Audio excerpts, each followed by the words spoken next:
20:30, 19:06 la temperatura. Ya está en el piso Leonardo Fariña. Lo quieren quebrar. Quieren que se arrepienta de haberse arrepentido.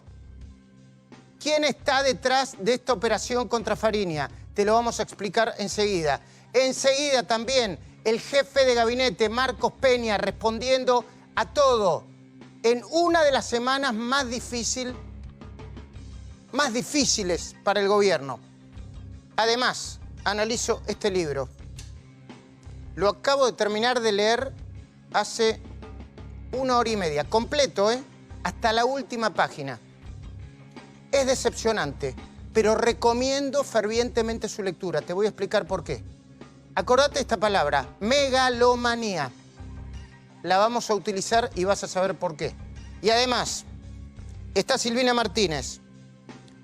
Presentará junto a Margarita Stolbizer en las últimas horas denuncias de lavado por operaciones de simulación, de compra y venta y de la sospecha de que el enorme y lujoso crucero para navegar por aguas del Perito Moreno no es del arquitecto Gripo, sino de... Adivina. Enseguida volvemos, no te vayas, ¿eh?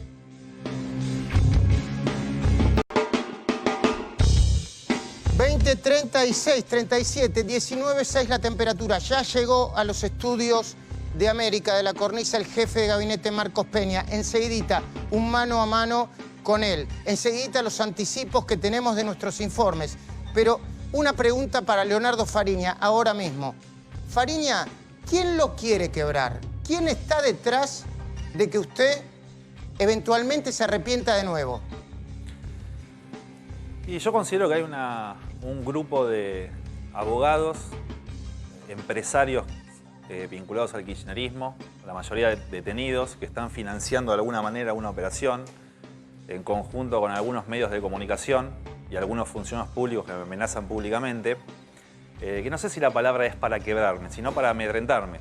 No solamente a mí, sino a la figura del arrepentido, por la incumbencia que tuvo en las causas de corrupción que son de público conocimiento.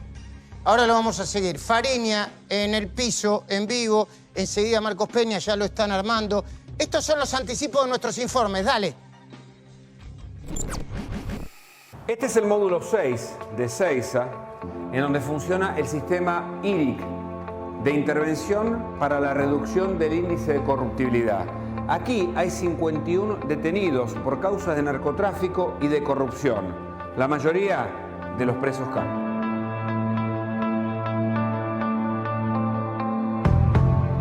Observen cómo es esta celda en donde pasan sus días muchos de los llamados presos K.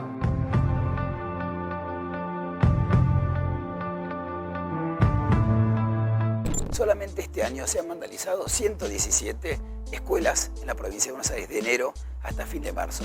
Donde se inicia el incendio es en estas dos aulas. ¿En estas dos? En estas dos. Los chicos venían el día del incendio, fue horrible verlo, la verdad. Miraban las aulas y decían, señor, este es mi salón, yo tenía mis trabajos ahí, y lloraban. Moreno y la provincia sufre hechos de vandalización de escuelas todos los días. ¿Por qué? Es la situación de violencia en la que estamos como sociedad. Bueno, en menos de 5 minutos volvemos. Saludo antes a Marcos Peña, jefe de gabinete. Gracias por venir, ¿eh? Muy buenas noches, ¿qué tal? Semana difícil, ¿no? La anterior. Sí, acostumbrados. Las que vienen. Vamos a tener mucho trabajo por delante. Ahora lo hablamos. Dale. Enseguida. Vamos.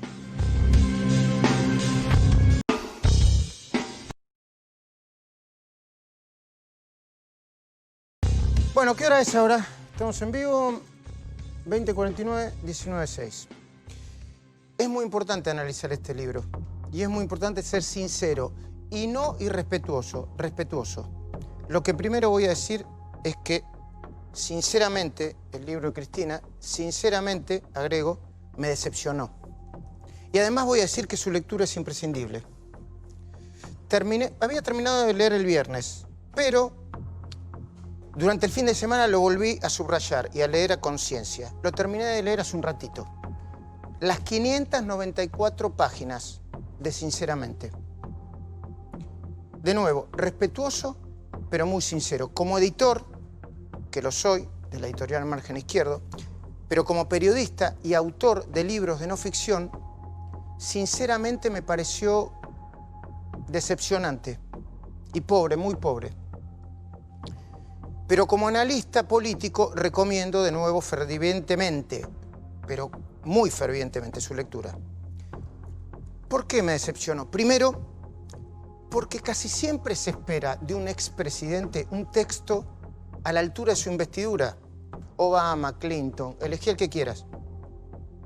Una narración que explique su legado o la lógica de por qué tomó tal o cual decisión. O una mínima, estoy diciendo mínima, autocrítica. Pero resultó que sinceramente es, para definirlo con lógica, un amasijo de anécdotas a la Bartola. A la Bartola. Volcadas al papel con un lenguaje coloquial sobreactuado. ¿Viste cuando la gente grande quiere sobreactuar el lenguaje para conectarse con los chicos? En el que sobresalen exclamaciones como mamita, Dios me libre, etcétera, etcétera. Más propias de alguien que necesita reforzar una idea débil que de una ex jefa de Estado. Pero sinceramente me decepcionó además porque lo compré bajo el supuesto de que ella misma lo había escrito. Lo firma ella. Eso había anticipado una colega que había hablado con fuentes seguras de la editorial. Esta afirmación aparece en el propio texto una y otra vez, y es importante discernirlo, ¿eh? Pero es evidente que mintió o le hicieron mentir. Y es posible que lo haya hecho para aparentar una capacidad que evidentemente no tiene. Perdón, tampoco es un pecado no saber o no poder escribir de su puño y letra un libro de memoria, no es un pecado. Tal vez no haya tenido el tiempo, tenía muchos problemas, tuvo que viajar. Pero ¿qué necesidad había de ocultar un dato que por otra parte es más que evidente? Yo sé que vos estás del otro lado y decís, ¿cómo sabes que ella no escribió el texto? Bueno, soy editor. El tono se asemeja más a la desgrabación o al dictado de una conversación corregida que a un texto escrito. ¿Entienden lo que digo? Se entiende. Es más, sinceramente, no es un libro de memorias autobiográfico como se describe en la primera página, cuando te presentan los datos técnicos, la página 6. En la página 6 figuran los datos técnicos de la publicación. Dice, memoria autobiográfica. Si tuviera que definir qué es sinceramente, diría que se trata, sin lugar a dudas, de una suerte de cadena nacional en continuado. De nuevo, una suerte de cadena nacional en continuado. Una interminable cadena en la que empieza anunciando que escribe desde su departamento de Recoleta, lo último que escribe en su primer capítulo, horas antes de volar hacia La Habana para ver a su hija Florencia. Y ahí mismo, el lector atento, nosotros que laburamos de esto, nos encontramos con la primera decepción. El copy-paste. El copy-paste. ¿Viste del texto de la voz en off en el video de 4 minutos en el que Cristina argumentó que a Florencia la enfermó la persecución judicial y el miedo a que pudiera ir presa? Es ese copy-paste. Chequéalo. No me creas a mí, chequéalo. Pero sinceramente, no solo es una cadena nacional en continuado, es una cadena nacional, y esta es mi tristeza como periodista y argentino, sin autocrítica, con el mismo resentimiento y rencor de siempre. Y un poco recargado, más recargado todavía, una cadena en la que insulta, descalifica, amenaza. Vos no sabés las amenazas que hay dentro del libro, veladas o no. No te imaginás.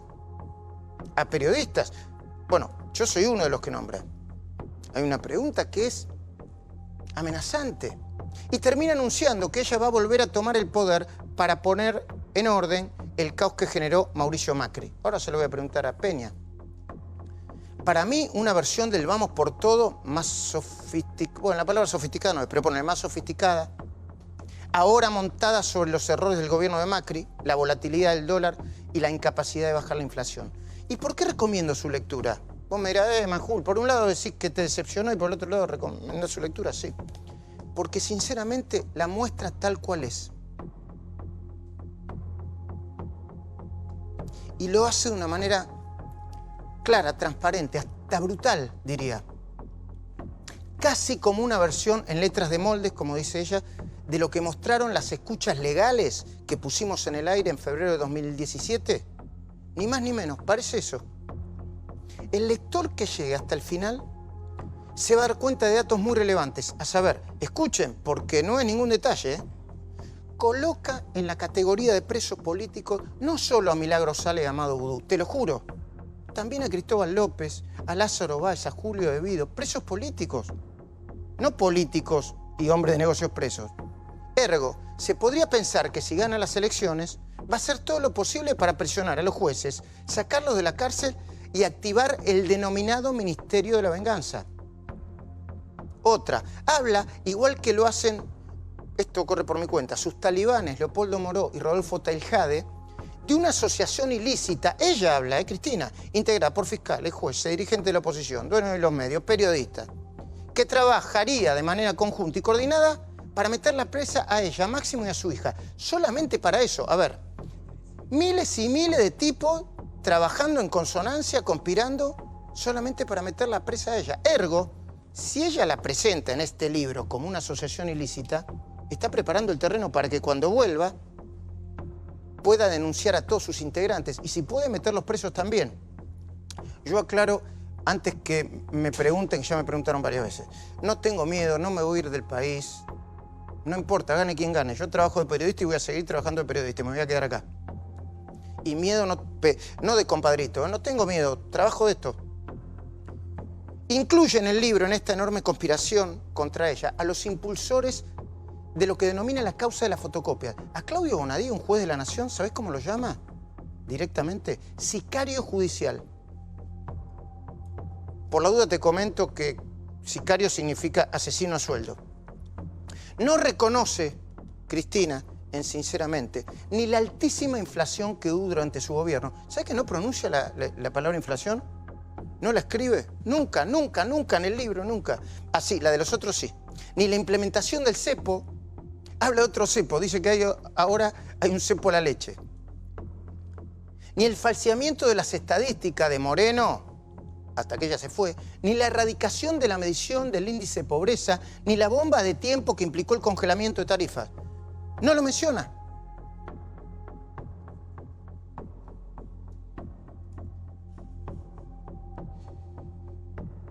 Cristina se planta en un lugar que yo llamaría de megalomanía.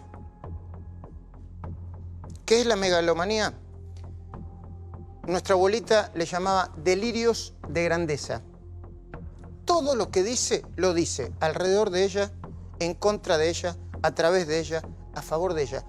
Hace unas referencias, yo le diría, demasiado íntimas, vinculadas con su intimidad y la de los demás, que a mí, mira que yo no soy ningún pacato, me dio vergüenza ajena.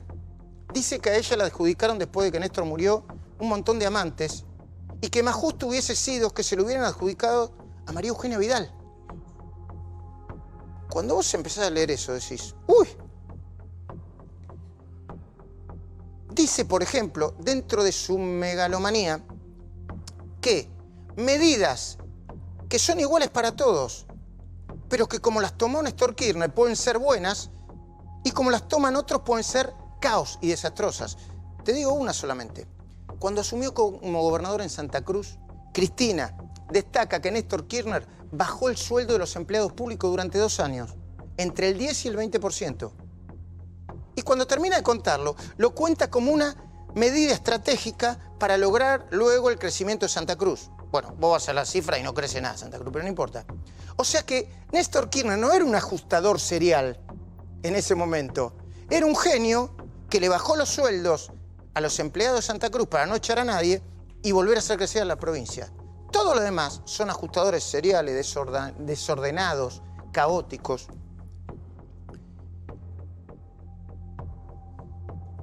Ya hay muchas cosas para analizar del libro. Yo tengo una reflexión para hacer que creo que es para terminar.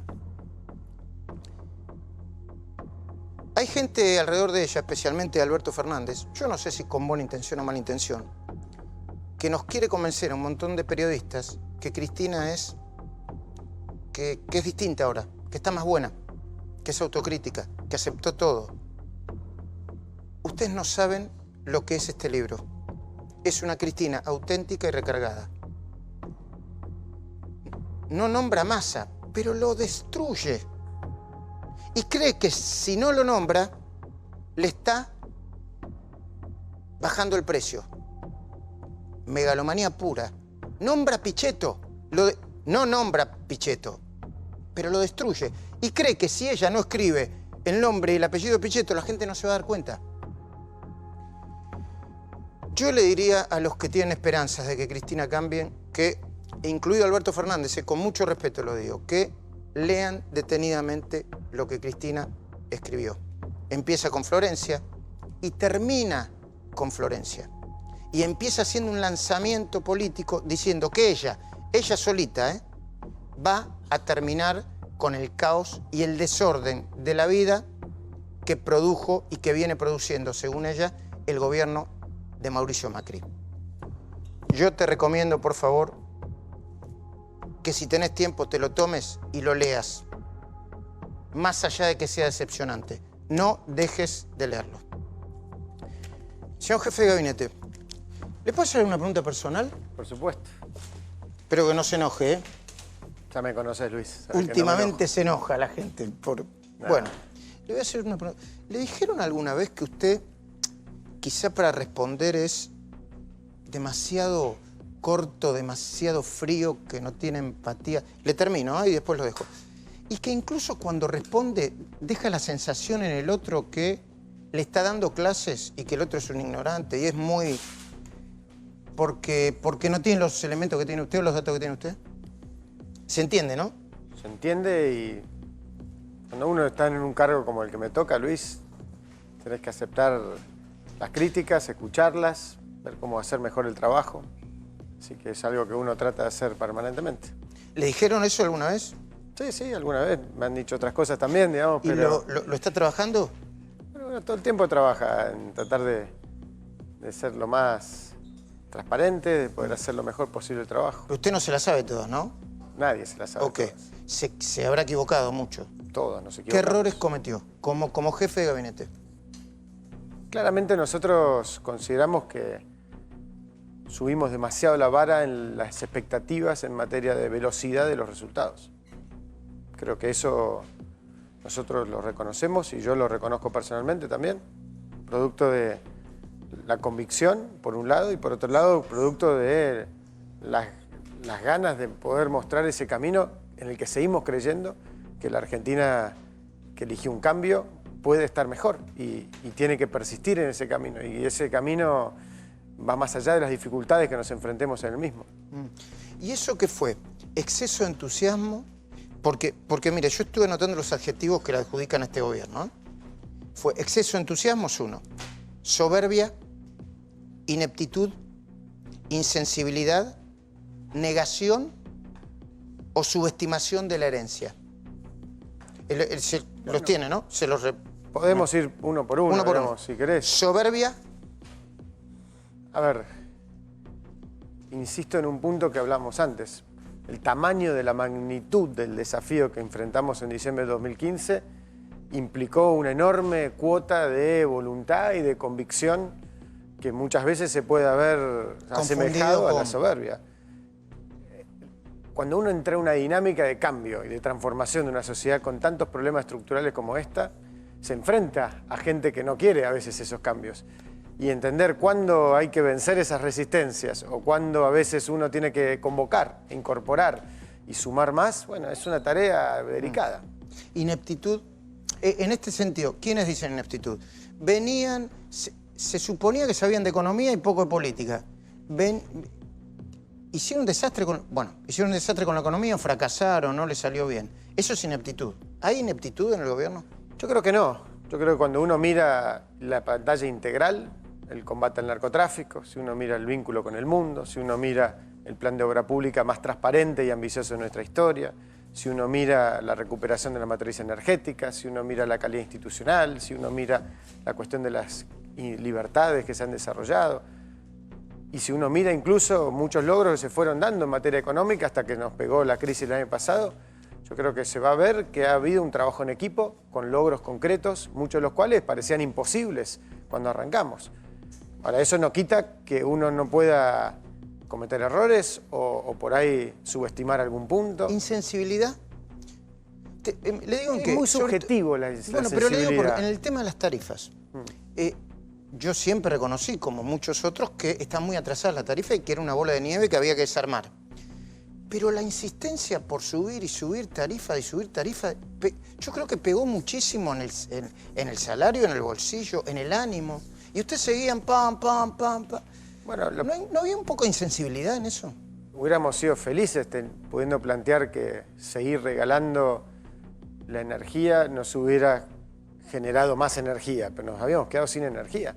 La Argentina importaba energía producto de esa supuesta sensibilidad que fue un engaño. Un engaño que además iba a los sectores medios y los sectores más altos, ese regalo, si se quiere. Porque a los sectores más vulnerables los estamos protegiendo y los estamos tratando de cuidar a partir de políticas concretas. Nunca en la historia argentina hubo un presupuesto público con más inversión social a los sectores más vulnerables que en este momento. 3 de cada 4 pesos. Ahora, sincerar una realidad dolorosa como esta, después de años de engaño, de estafa y de robo, nunca es fácil. Si me decís, ¿se podría haber hecho con más sensibilidad? Bueno, yo creo que se hizo de una manera que la mayor insensibilidad es mentirle a la gente, Luis. Porque creo que es de Pero faltarle... Si no alcanza para yo digo, mucha gente... Si no tenés energía para poner en marcha el país, tampoco alcanza, Luis. Destruimos nuestra matriz energética. Pasamos a ser importadores netos de petróleo, de gas, de energía. ¿Por qué? Porque esa insensibilidad. Le pegó mucho a las pymes y mucho a la clase media y clase media baja. Y por supuesto a los que votantes Cambiemos. Es muy difícil y por eso también trabajamos todas las medidas de alivio que podamos para atravesar esa dificultad. Pero lo peor que podemos hacer es seguir mintiéndonos. Seguir mintiéndonos en una realidad dolorosa, difícil, pero que al mismo tiempo nos da libertad para poder seguir eligiendo un camino de transformación y de cambio. ¿No son un poco negadores ustedes? ¿No son un poco endogámicos en el sentido de... che, mira, para llevar adelante un país hay que hacer acuerdos mínimos, aún con gente que no me cae bien o con la que no iría a comer un asado? ¿Qué sé yo? No sé, Pichetto, Urtubey, Schiaretti, ¿no? Y ustedes no los hacen. No digo acuerdos electorales, eso en todo caso después se discutirá. ¿Y cómo gobernamos estos 3 años y medio? La minoría parlamentaria más grande en 100 años. ¿Me pregunta a mí? Sí. A veces consiguiendo acuerdos y otras veces no. Pero en general consiguiendo acuerdos. Si no, no estaríamos acá.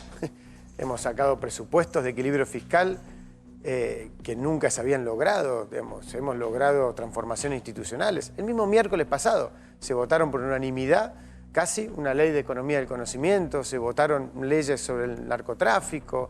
Hay muchos acuerdos, Luis, muchos acuerdos, permanentemente. ¿Sabes lo que pasa? Que a veces no se pone en valor, pero es natural, porque vivimos en una sociedad muy acostumbrada al conflicto. Ok. ¿Quiénes y por qué insisten tanto con la posibilidad de que María Eugenia Vidal sea la candidata? Si usted dijo, Macri dijo, ¿qué hay detrás? ¿Qué hay detrás de eso? ¿Hay una operación? ¿Hay un deseo? Debe haber distintas cosas. Genuinamente, muchos argentinos por ahí se preguntan si no hay una alternativa más competitiva que la de Mauricio Macri para ganar las elecciones. Nosotros creemos que tal como se ha puesto el equipo en la cancha, con María Eugenia en la gobernación, Horacio en la ciudad, Cornejo, Morales trabajando en sus provincias, Valdés, y el presidente Macri buscando la reelección, es el mejor plantel que Cambiemos puede ofrecer hoy para mostrar una continuidad de ese cambio. Ahora, lo que es más importante en esto, Luis, y creo que es lo más importante para los próximos 6 meses, es devolverle protagonismo a los argentinos. Porque más allá de la discusión del mejor candidato, la mejor candidata, acá el tema central es qué se vota este año. ¿Y qué se vota? Y para mí se vota centralmente hacia dónde queremos ir como país. Pero, ¿por qué no dicen ustedes primero dónde quieren ir como país? Porque lo hemos dicho. A ver, ¿dónde quieren ir? Porque esto es una situación muy... Yo no creo que nadie quiera quedarse acá donde está, ¿no? Partamos de una base. Queremos ir a un país donde no te persigan por opinar distinto. Queremos un país donde el jefe de gabinete venga a conversar con un periodista sin agredirlo, sin insultarlo, sin tirar amenazas como en el libro la expresidenta plantea. Un primer punto básico, un país con libertades. Yo lo descuento, digo, vuelva Cristina. No lo descontemos. No, ¿por qué lo descontamos? Si no ha sido lo común en nuestro país. ¿Por qué lo descontamos? Es llamativo descontar lo que nunca fue obvio, como las libertades, como la calidad institucional. como una república federal donde realmente se pueda dar un diálogo a partir del pluralismo de ideas. Es un primer piso A ver, usted que dice incluye un punto que es central, Luis, que es la honestidad, que son funcionarios públicos que sirvan a la sociedad y no que se sirvan del poder para enriquecerse. Usted dice que si vuelve Cristina, en el caso de que vuelva Cristina, van a volver a perseguir, a mentir, las estadísticas, al cepo, al... Pero ¿cuál es la duda al respecto? Digamos, si gobernaron 12 años, fue muy claro cómo piensan la democracia. Y no es no sé, la cuestión de la corrupción. Lo que digo es, conciben la democracia de un modo más autoritario, esa democracia popular, esa idea de que ella es el pueblo, que ¿De qué habla? lo que ¿Del traspaso, del traspaso que no fue? ¿De qué habla? de todo, cómo ha actuado como gobernante. Y por eso después se entienden otras cosas, digamos. Después podemos discutir, por ejemplo, la idoneidad. ¿Por qué? Por ejemplo, un Sí, ejemplo por favor, muy concreto. Por favor, porque ellos dicen que fueron la felicidad. El otro día en Chubut, en el Senado, los chubutenses me decían la ruta 3 que no está terminada. Y ¿sabe quién fue el primer concesionario de esa ruta? Lázaro Báez. La abandonó esa ruta cuando llegamos nosotros. No, la abandonó, no. La abandonó, la empresa se fugó de la construcción de esa obra. Se fugó de la... Bueno, la dejó, la abandonó porque esa empresa dejó de trabajar.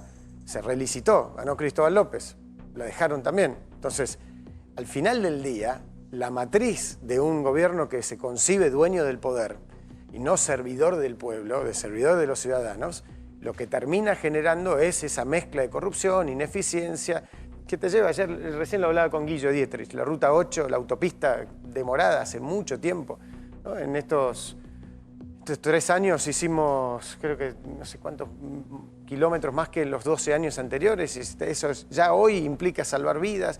Está todo relacionado, a eso es lo que voy, Luis. Entonces, el primer punto, ¿a dónde queremos ir como país? Queremos un país con libertades, un país donde el poderoso entienda que está de turno. Sí, para pero- empezar, segundo punto, Sí. no hay ninguna posibilidad de lograr un desarrollo para aquella persona que está mirando hoy y dice, estoy caliente igual, porque no llego, porque las cuentas, no, por un y montón de además porque razones. el dólar cada 5 minutos sube, Por la supuesto. inflación sube, Las es como dificultades- una volatilidad. Las dificultades son grandes y ahí es donde uno tiene que preguntarse, bueno, ¿cómo es que puedo estar mejor mañana?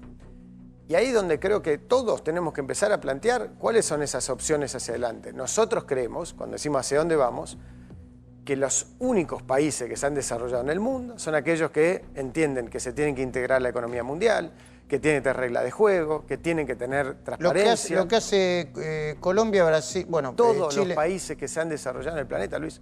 Nosotros estamos buscando alcanzar, hacer lo que se tendría que haber hecho hace 20 años, para además después prepararnos para lo que se viene, de los cambios culturales a partir de la transformación de la tecnología. Entonces, desde ese lugar, ¿a dónde vamos? Vamos a una sociedad donde el ciudadano pueda desarrollarse a futuro, en libertad, a partir de sus capacidades y donde el Estado lo ayude para eso. Sobran los ejemplos de que en estos 3 años y medio se ha logrado. Lo que no podemos hacer es tirar la toalla de eso, porque los protagonistas de esta discusión, más allá de los analistas, los que opinan, los políticos, todos, son cada uno de esos argentinos que dice, ¿sabes qué? Para atrás no hay solución a los problemas que yo tengo en el hoy. Está bien. Ahora, después le voy a plantear algunos problemas que hay hoy en este momento, como el dólar, la volatilidad, los bonos, el riesgo país, etcétera, etcétera. Pero Agustina, ¿me lees algunos de los párrafos de Sinceramente, el libro de Cristina Fernández de Kirchner, que se refiere específicamente al gobierno de Mauricio Macri, a Mauricio Macri o al gobierno de Cambiemos? Buenas noches. Muy buenas noches, Luis. Efectivamente, una de las cosas que menciona tiene que ver con algo que ustedes hablaban recién y es el traspaso, ¿no? ¿Se acuerdan ustedes de esos días de diciembre en los cuales no se sabía a manos de quién iba a recibir Mauricio Macri la banda presidencial, si iba a ir Cristina, si no? Bueno, ella se refiere a esto y dice, todo Cambiemos quería esa foto mía entregándole el mando a Macri. Porque no era cualquier otro presidente, era Cristina, era, y cito, la yegua, la soberbia, la autoritaria, la populista, en un acto de rendición, dice Cristina. Y de hecho también menciona que para ella hubiese sido casi como la representante de lo popular entregándole al representante del neoliberalismo el mando. Un lujo que ella no se iba a dar y algo que de hecho finalmente, como ustedes recordarán, no sucedió. Redención.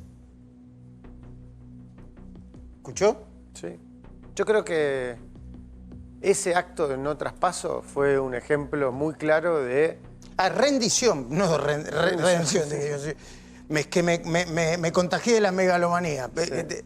Creo que en ese acto ella transmitió lo que ella concibe de la democracia. porque no es eso, digamos, es un presidente constitucionalmente electo entregando el poder a otro presidente constitucionalmente electo por los argentinos. Aunque no le caiga simpático. Sí, porque ese es nuestro deber, Luis. Nosotros estamos acá para rendir cuentas y para ser servidores públicos, no para sentirnos. Y Más entiendo, que si le tuviese que entregar la banda a Cristina, se la entrega sin problema, ¿no? al que haga falta, por supuesto. Por más que estamos convencidos que él va a continuar otro mandato, pero ¿Están seguros que van a algo ganar? básico. Ahora vamos a hablar de la encuesta, pero ¿están seguros que van a Nosotros ganar? estamos convencidos Ok. que los argentinos no quieren volver atrás y que Cambiemos y Mauricio Macri representan la posibilidad, con todas las dificultades, de seguir ese camino para estar mejor. Segunda definición es de sinceramente. Dale, Agustina. La segunda definición tiene que ver con las causas que tiene Cristina Fernández de Kirchner. Y en esto también relaciona al gobierno de Mauricio Macri. Dice, a partir de la llegada de Cambiemos y Mauricio Macri al gobierno, se comenzaron a inventar, utiliza la palabra inventar, causas en mi contra que aún se mantienen abiertas mientras escribo este libro. Entre ellas, la causa por las fotocopias de los cuadernos, y aclara, cuadernos que nunca aparecieron, del chofer Óscar Centeno.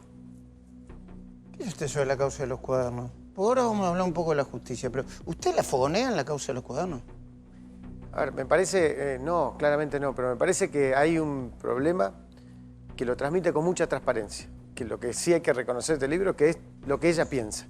Digamos, y solo entra en su cabeza la victimización y nunca responder ante los hechos, digamos, que por ahí son un poco más complicados. Por ahí ella no tenía que ver con eso que se resaltó en esa denuncia, pero después se corroboró en muchísimos testimonios de gente de su confianza. Pero no creo que sea esa la mejor forma de defenderse. Creo que lo mejor es poder decir, mirá, sí, mi contador dijo esta cosa, pero tal cosa. No. Pero hace también a una actitud, es decir, niego todo y me pongo a la defensiva. Más, dale, Agustina, por favor.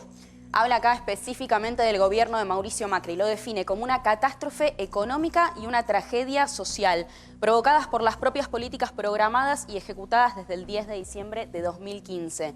Nosotros sí que podemos decir que nos tocó enfrentar una crisis externa en serio, dice Cristina, refiriéndose, lo hacen algunos en unas líneas anteriores, a aquellas personas que dicen que los problemas del gobierno de Mauricio Macri tienen que ver con las crisis externas. Por eso ella hace referencia a que a ellos sí les tocó enfrentar una crisis externa en serio. Desastre, dice.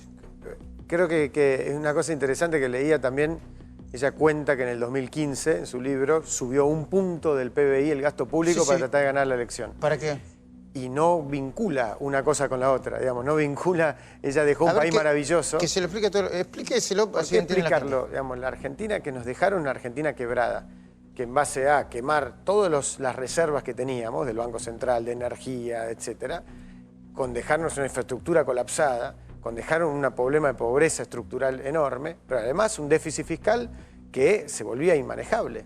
Que nosotros, gracias a la confianza que generó Mauricio Macri como presidente, y esto creo que es muy importante destacar, porque es totalmente lo contrario a lo que plantea esta señora, que tiene que ver con ser uno de los presidentes con más respaldo internacional que ha tenido la Argentina en su historia.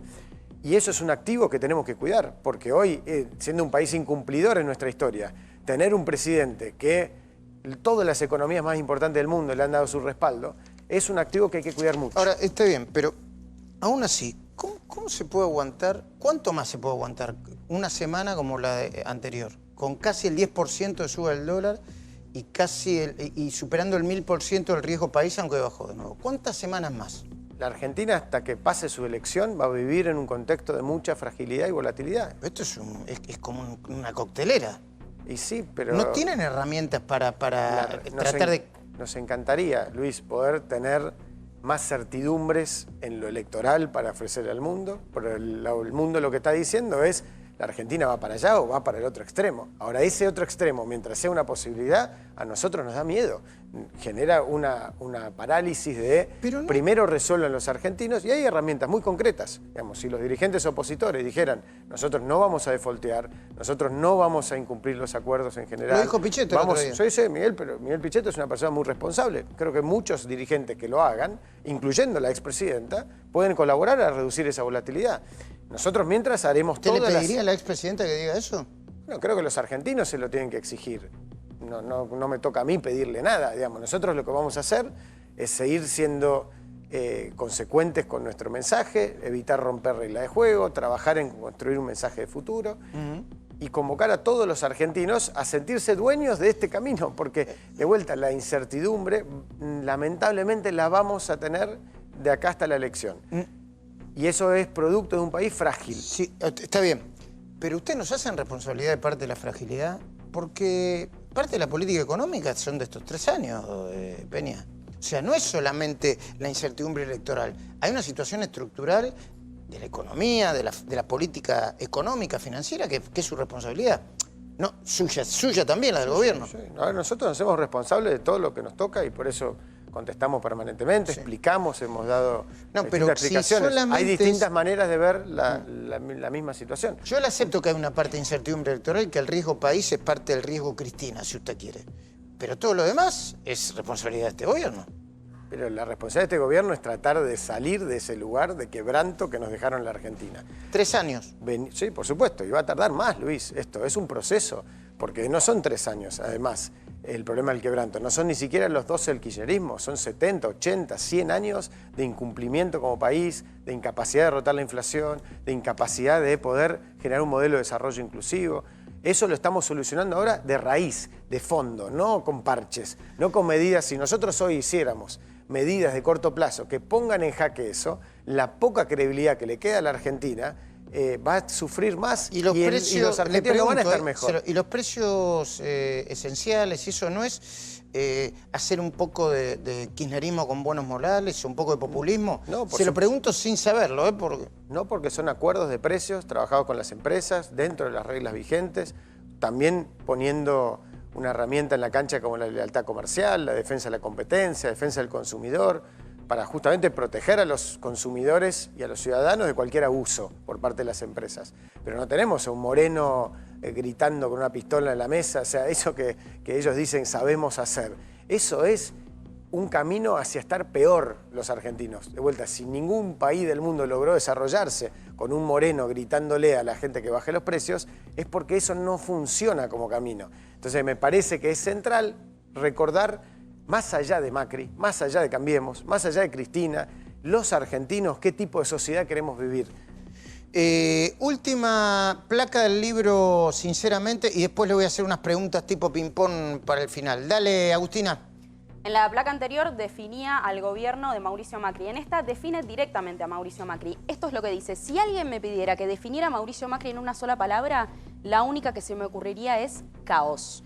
Sí, Mauricio Macri es el caos y por eso creo firmemente que hay que volver a ordenar la Argentina, dice Cristina Fernández de Kirchner, en una clara referencia a su futuro político. Caos es Macri. Creo que es un intento un poco perverso, si se quiere, un poco perverso de confundir, ¿no? Pensemos dónde creció el narcotráfico en el gobierno, dónde apareció el caos. Salvo que defina el caos como aquello que se cumpla la ley, que los barra bravas no tengan, que las mafias se combatan, que sea un país predecible y ordenado. No se está hablando de economía. No hay debate de economía aislado del resto, Luis. No hay. Eso es una falsedad absoluta. Porque aparte la economía de Cristina no fue buena. ¿No fue buena? No fue buena. A ver, deme ejemplos para decir que no fue buena. De vuelta, destruimos nuestra matriz energética. Generamos un país que dejó un déficit inmanejable. No se hicieron inversiones en infraestructura y obra pública, no se logró vincularnos con el mundo para generar exportaciones ni vínculos. Y la mentira de las estadísticas a mí es lo que me... Y doy un ejemplo que para mí es muy importante también. La obra pública, cuando se habla de la cuestión de entender el recuerdo del bolsillo y de tener un poco más recursos, si no transformamos la infraestructura social, si no damos cloacas, si no damos agua, si no trabajamos en todo aquello que hace a poder tener un futuro mejor, no solamente una coyuntura. ¿En base a qué? A quemar todo lo que teníamos en la Argentina. Entonces, vuelvo al punto que es central para nosotros. La economía no se puede pensar aislado de todas las demás variables y nosotros creemos que la economía, por el camino que vamos, permite pensar en un mediano y largo plazo una mejor Argentina. Alguna vez el presidente me dijo palabra más, palabra menos, no lo estoy citando textual, ¿eh? ¿Es este camino o la hiper? ¿Es este camino o la desaparición de la moneda? ¿Es este camino o diciembre de 2001? ¿Es tan así? ¿Es una cosa o la otra? Por supuesto que sí, Luis, porque de vuelta la Argentina acumula 8 defaults en su historia, acumula 70% de inflación anual en los últimos 70 años, acumula déficit fiscal una vez cada 3 años, acumula una recesión cada pocos años. Y eso es producto de que no hicimos las cosas que todos nuestros vecinos hicieron hace 20 años. Entonces no podemos querer inventar la rueda cuando el mundo ya se ha ido a otro lugar. Entonces es como que queremos jugar un mundial y decimos no jugamos con 11, no entrenamos, llevamos 3 pelotas a la cancha. No va a funcionar así. Lo que estamos diciendo simplemente es que hay reglas de juego que hoy ya no se discuten más. Y eso, si no lo haces, te va a llevar a una crisis como las que describe Mauricio o las que puede estar viviendo un país como Venezuela hoy. ¿Cuál fue el peor error que cometió en estos 3 años? Usted, Peña. No sé, te dije, ya creo que centralmente la cuestión de las expectativas y centralmente también en ese camino encontrar un mejor... ¿no? Tomar la decisión de endeudarse, ¿no? ¿Y cuál es la alternativa a endeudarse? ¿A mí me pregunta? No, yo no sé. Bueno, pero que es muy importante que los argentinos nos preguntemos. Que la deuda ahora no, hace que el dólar se haga más volátil y que todo el mundo no pasa por ahí. Yo creo que tiene mucho que ver con el endeudamiento. Lo que tiene que ver es con un país frágil. ¿Qué significa frágil? Que gasta más de lo que tiene como Estado. ¿Y qué pasa con eso? Vos tenés que ir convergiendo al equilibrio fiscal, cosa que estamos logrando. En poco tiempo, como nunca en nuestra historia, hemos ordenado las cuentas públicas. La fragilidad de hoy tiene que ver con lo político, no con lo económico. Gracias, jefe de gabinete. Hugo Machiavelli, contame cómo es una unidad donde duermen, por ejemplo, no sé, Roberto Barata, un montón de los que vos tenés señalados, en Ezeiza. Yo le digo a algunos de ellos la cofradía de los desesperados. Nosotros vamos a ver el lugar donde duermen, donde se encuentran, donde se pelearon, por ejemplo, el Pata Medina y Fabián de Sousa. Buenas noches, Hugo. Buenas noches, Luis. Es exactamente así. Por primera vez vas a ver cómo viven, pasan sus días y sus noches en un lugar de 4x3. Allí está el ex vicepresidente Amadou Boudou, como decías vos, Roberto Barata, Luis Delía, de Sousa, Lázaro Báez, su hijo Martín Báez, entre otros. Estuvimos en donde pasan sus noches, sus días y comparten un espacio que, te digo, es bien chiquito y por momentos te da la sensación de ahogo. Míralo si querés.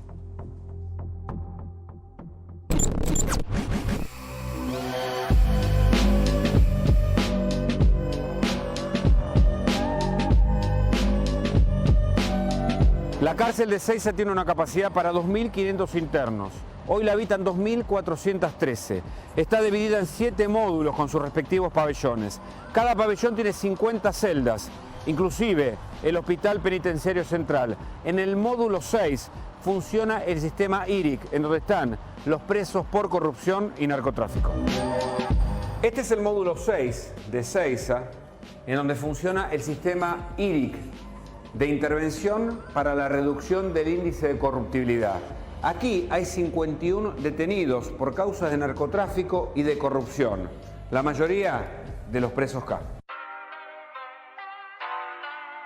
Estamos ingresando al pabellón principal de este módulo en donde están los detenidos del sistema IRIC. Se ingresa por estas 2 puertas.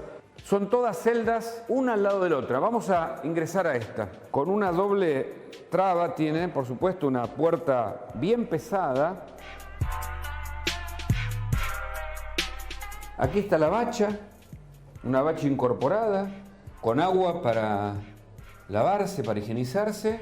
Un pequeño espejo que en verdad está murado. Es de lata, claro, para evitar ser vandalizado. Miren las pertenencias, 4 hojitas de afeitar, un dentífrico, un cepillo, 2 jabones, un papel higiénico, una toalla. Todo esto lo provee el Servicio Penitenciario Federal. Los detenidos por delitos de corrupción están en estas celdas. El ex vicepresidente Amadou Boudou, Lázaro Báez, Martín Báez, Cristóbal López, Fabián de Sousa, uno de los hermanos Sirigliano, Jorge Chueco, Pérez Gadín, Ricardo Jaime, Juan Pablo Schiavi. Estuvo el Pata Medina, pero fue trasladado por problemas de convivencia. Está Luis Delía, pero no está dentro del sistema IRIC porque se cree que tiene alto índice de conflictividad. Está Mario Segovia, el rey de la efedrina. Nos juntaban al pabellón A y el B, donde estaba mi amigo José María Núñez Carmona, Zanini, Cristóbal, Jaime, Báez. Yo no estuve preso, estuve secuestrado. El 13 de agosto del año pasado estaban a punto de cenar aquí en este salón el Pata Medina, Núñez Carmona y Fabián de Sousa. Hubo una discusión por qué manejaba este control y ponía el canal que querían.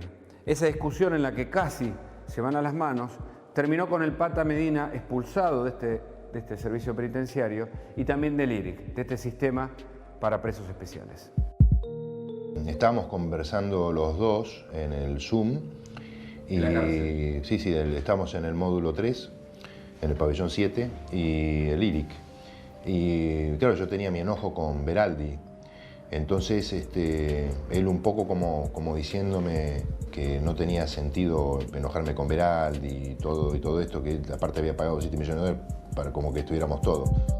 Según contó Víctor Manzanares, el ex contador de los Kirchner, en la justicia y también ante la cornisa, que un día salió de una de estas celdas y de otra salió Fabián de Sousa, que también está preso acá. Se reunieron y dijo Manzanares que de Sousa le aseguró que había pagado 7 millones de dólares al abogado Beraldi para que defendiera el conjunto de las causas de la corrupción K.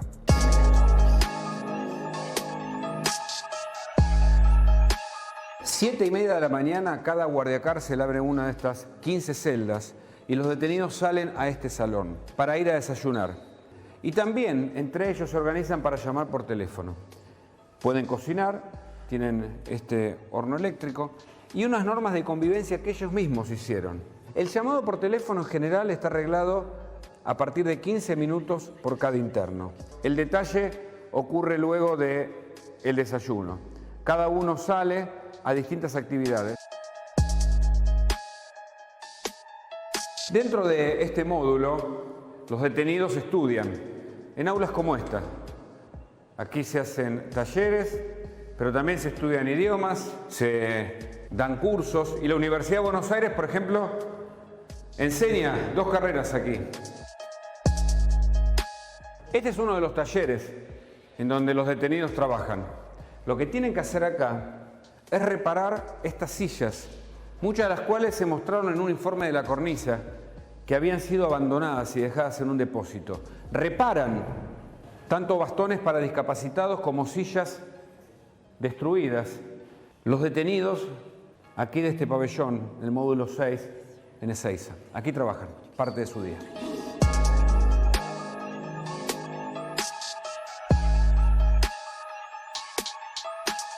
Es 7:30 el momento en donde se tiene que volver a parar cada uno de estos internos que participan en este salón, en la puerta de su celda. Luego van a cenar y más tarde, entre las 10 y las 11 de la noche, van a ingresar de nuevo para pasar la noche aquí. Se apagan las luces y hasta el otro día, a la mañana, la historia se repite y vuelve a empezar.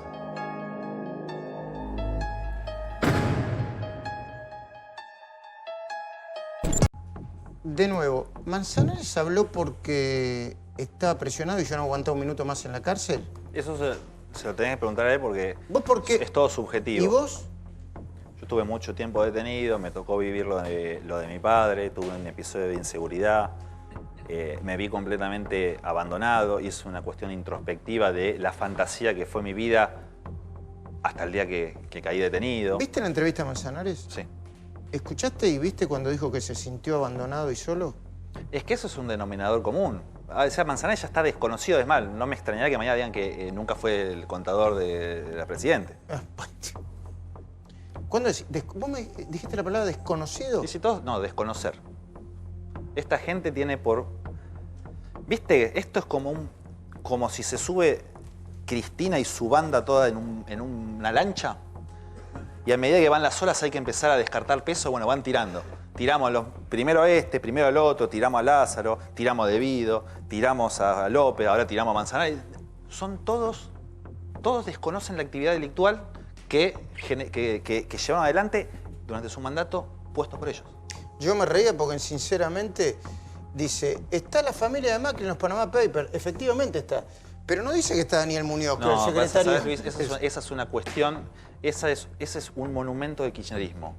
Piensan que el eventual delito de un tercero extingue la acción penal propia. O sea, él tal cosa. Sí, que él tal cosa no significa que vos no tal otra. No reconocen... Nada. Esperamos un segundo, Leo. Lo del Chaltén ya lo explicó Silvina Martínez. Anda la segunda, noviembre de 2016, Javier Hermoso. Buenas noches, dale. ¿Qué tal, Luis? Buenas noches. El 28 de junio de 2010, Austral Construcciones Lázaro Báez le vendió a la familia Kirchner un terreno baldío en la calle 25 de Mayo de Río Gallegos por $97.000. Manzanares dice, en el año 2011 voy a Olivos por un problema. El doctor Kirchner con San Felice compran una propiedad en la calle 25 de Mayo del 0 al 100, en Santa Cruz, obviamente, a Lázaro Báez. O era una operación simulada o no había dólares en caja. ¿Qué era eso, Silvina? Claro, a ver, era una operación simulada muy burda porque hacen todo, hacen la escritura, volcan en las actas en los libros, hacen todo y Manzanares se da cuenta que no estaban los dólares, que no podían hacer esa operación nunca, que no podía existir. Claramente era una operación simulada. Entonces, ¿qué dice? Bueno, hagamos el distracto. ¿Cómo nos enteramos de eso? En el marco del juicio de los sauces, había una propiedad que nadie reconocía, ni Lázaro Báez que la había vendido, ni Cristina que la había comprado. Te cuento, llegamos a hacer nosotros eso, llego a hacer yo eso, me meten preso en 1 minuto y medio. Un minuto, 20 segundos. Segunda, dale, Javier. 14 de enero de 2008, Lázaro le compró a Néstor y Cristina el inmueble Solar B, Manzana 193, de Río Gallegos, también en la calle 25 de Mayo. Una de las propiedades más caras que vendieron los Kirchner.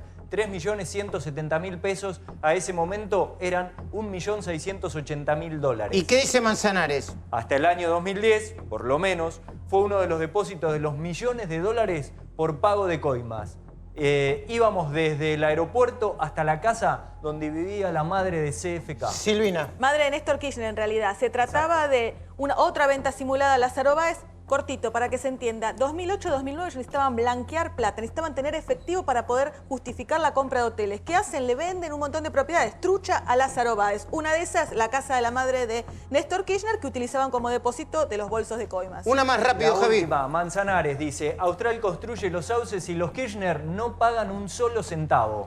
El pasivo a favor de Austral durante 2 ejercicios consecutivos. Y Manzanares dice, además, le aconsejé a Néstor Kirchner solucionar el tema. No era creíble. Tras un tiempo me indica que me ponga en contacto con Buti para cancelar el pasivo y que debía hacer esto el 30 de diciembre de 2008. En los cuadernos de la corrupción es muy gracioso porque dicen que Néstor Kirchner, Daniel Muñoz y Lázaro Báez estaban todos juntos esperando que él le depositaran ese cheque con Exactamente, con la y que Lázaro le dice, que Néstor le dice a Lázaro, fíjate cómo me la devolvés, porque tenían que simular que en realidad le estaba pagando una deuda que nunca le pagó. Leo, te queda un último minuto. Si tuvieses que decirle algo a la gente que ve azorada esto que pasa, ¿vos que tenés miedo de que gane Cristina y que te metan preso de nuevo? ¿Por decir la verdad o tu verdad? Prefiero no ser autorreferencial porque yo estoy muy tranquilo porque el que avaló mi verdad fue la justicia. A mí me parece preocupante el tema de estas amenazas que están... de todo esto que está instaurado, de que haya medios de comunicación 24 horas disponibles para atacar. Hoy me pasó una particularidad. A la tarde hablo con un amigo, el turco, un empresario que obviamente con la crisis que hay tiene determinados problemas, pero es un tipo que tiene una visión de la afuera. Me dice, ¿por qué si con semejante problema económico que tiene el país arman todo esto? ¿Por qué? La respuesta es muy simple.